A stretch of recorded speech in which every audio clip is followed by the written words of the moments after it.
Grosso assistem às aulas debaixo de uma mangueira há 7 meses. O prédio foi interditado depois que o muro desabou. Esse não é o único problema. Os estudantes também são obrigados a viajar em pé nos ônibus lotados.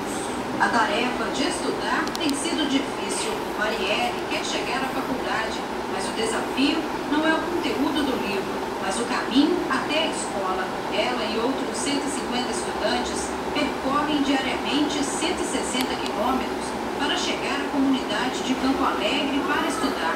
A escola fica no município de Livramento, no interior do estado. São 3 horas viajando tá pescando? em pé. A situação está complicada. Tá pescando? Os diretores não pagam.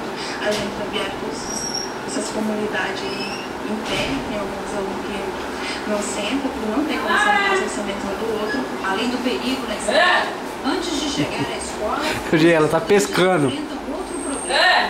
Ela tá pescando. Não, pode pescar não. Os motoristas terceirizados. Toma banho aí. Isso prejudica a compra do diesel para o transporte dos alunos. Deixa ela pescar.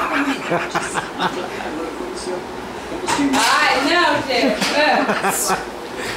Eu mesmo não tenho condição. Ai, que esse é grande, hein? Durante esses 3 meses, eu consigo... Vixe, esse é grande, hein? Puxada que deu. Quando desce Chefe, vai, vamos tomar banho, filha. local do destino. Vem, A é. escola estadual Vem tomar banho. Emiliano Vem tomar banho. por aqui, a faixa de vontade dos Cuidado.